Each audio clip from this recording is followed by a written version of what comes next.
A lot of times people think when they're going to flip their classroom, I'll just record my demo. And they fail to realize how many times they actually give students information.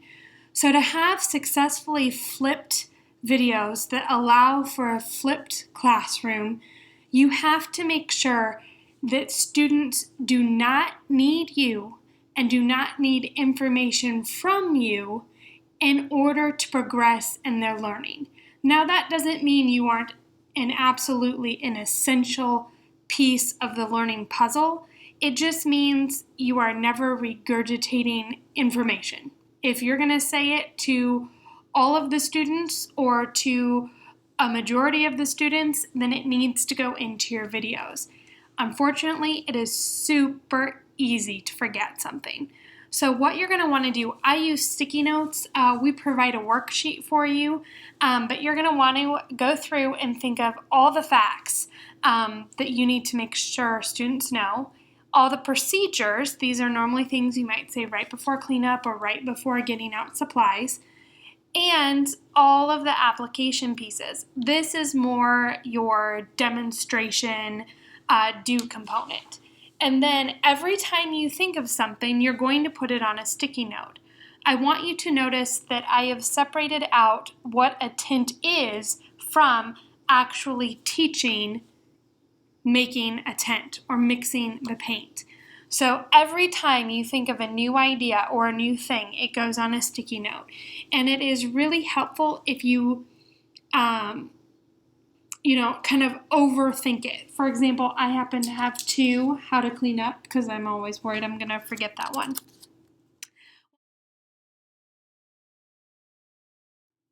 Once you made all your sticky notes, you need to kind of just stop and stare at it for a while and ask yourself, what am I forgetting? What have I forgotten? Because whatever one sticky note you forget is the thing you are dooming yourself to repeat over and over and over and over and over and over and over again. Okay, once you are sure that you have all your sticky notes complete and you have them in the different categories, you now need to think about, how am I assessing this skill? Now, I do have to tell you that if you have a well-written curriculum and you have standards, benchmarks, skills, rather than sticking to just facts, procedures, and application, you would actually want to go through the CUD process to make sure that your big takeaways or your big essential questions are also being answered through this sticky note system. But we're just going to assume that you're teaching a unit, it is not connected to a standard, in which case this is the minimum of what you need. Okay, so you have all the different parts. Now you need to think about assessment. What is actually going to cause a student to be successful or unsuccessful? Not what piece domino down the road helps make sure that the end product is complete, but at the very end, what am I going to grade? Well, I'm going to grade color mixing, and I'm going to put a dot on it. I'm going to mix their ability to mix or to do tints, shades, tones. I'm not actually grading that now that I think about it, but I am going to assess how well they paint their lines. And although this is necessary to make clean lines happen, like they have to know how to put the paint on the brush, that is not the end domino that I grade, so I don't put a marker on that. If I were to be assessing what a tint is, like actually being able to say it, then those would get dots. If this is only needed information to be able to get a grade here, you can't mix a tone unless you know what a tone is, that does not get a dot, and you'll see why that's important here coming up.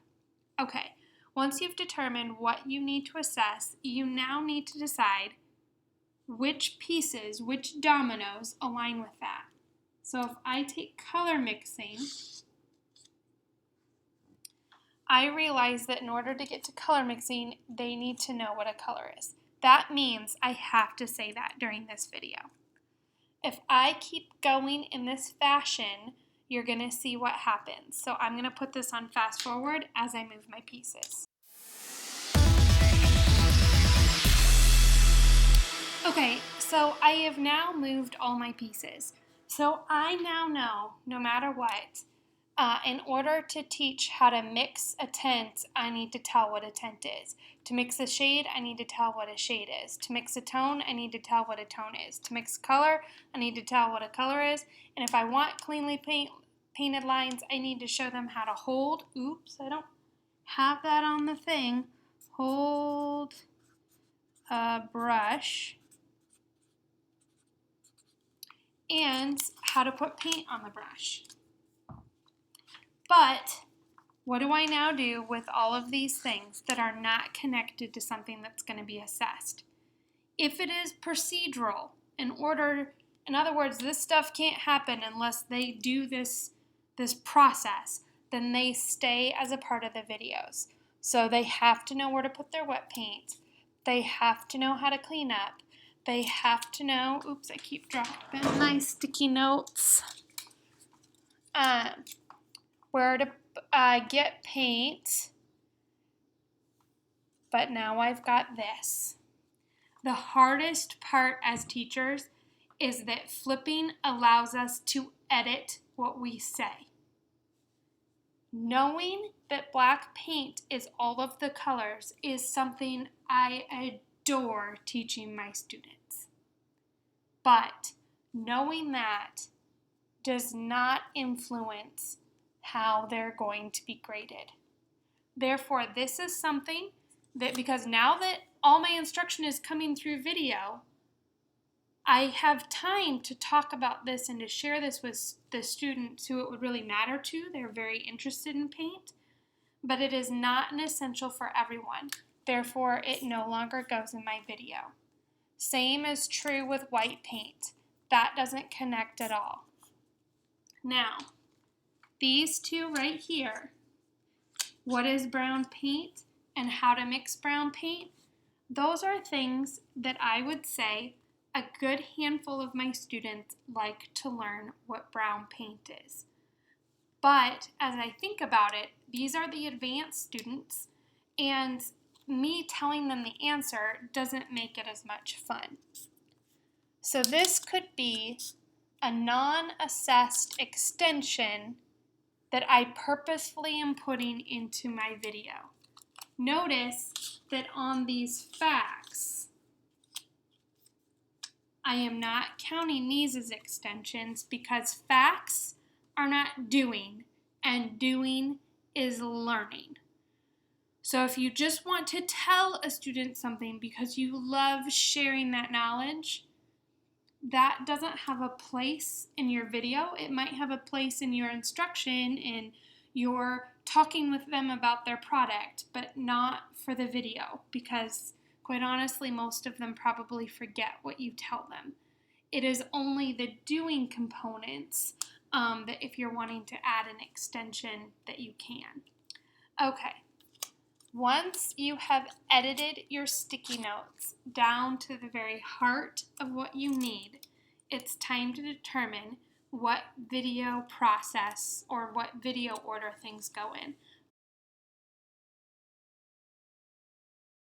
I'm going to show you two different ways to handle this, and I'm going to put this on fast forward.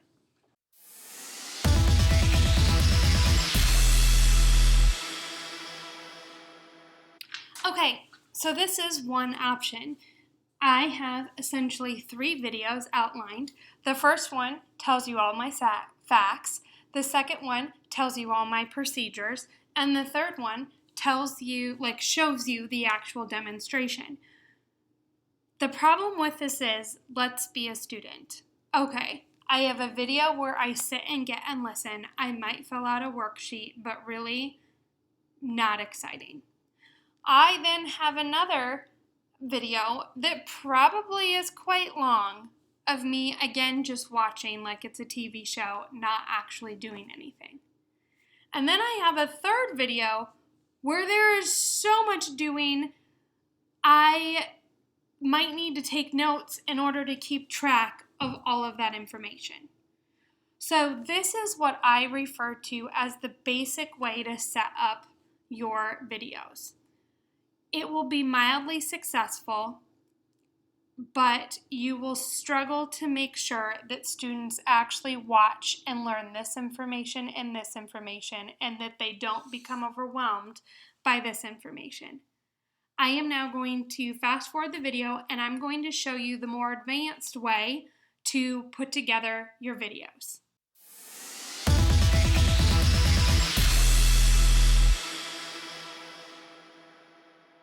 So I have now essentially created 1, 2, 3, 4, 5, 6 videos rather than 3.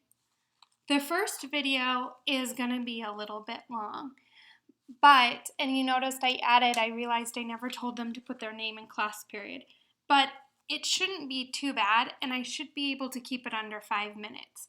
Or I could choose to make this a longer video where students actually get the paint while I'm getting the paint, and they scoop up paint while I'm scooping up paint. This is called a watch and do video, and you can generally make watch and do videos quite long because the student is actively doing something, and so they have a high patience for the amount of time that it takes. The disadvantage with long videos is if you have Wi-Fi issues in your school, this can be a problem. But essentially in this class period, I'm envisioning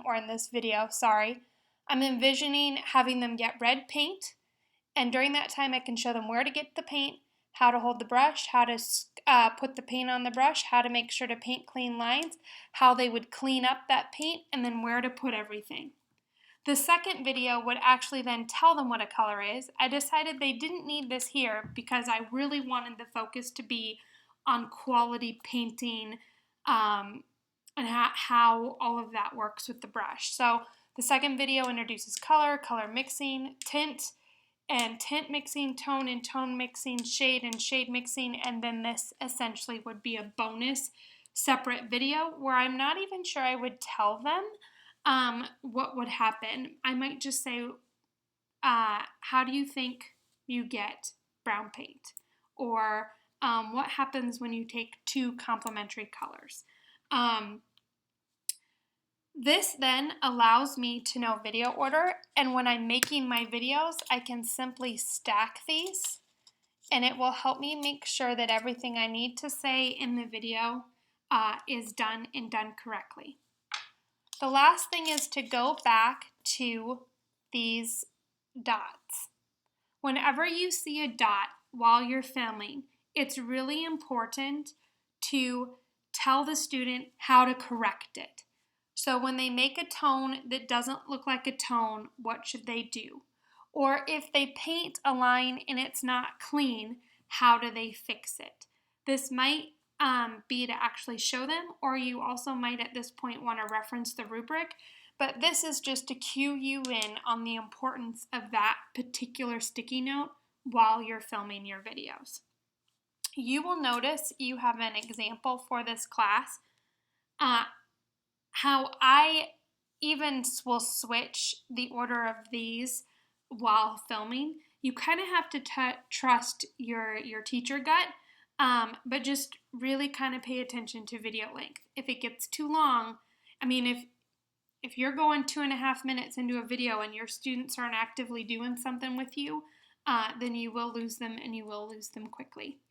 You are welcome to do the basic setup or to do the more advanced setup, whichever you think will fit.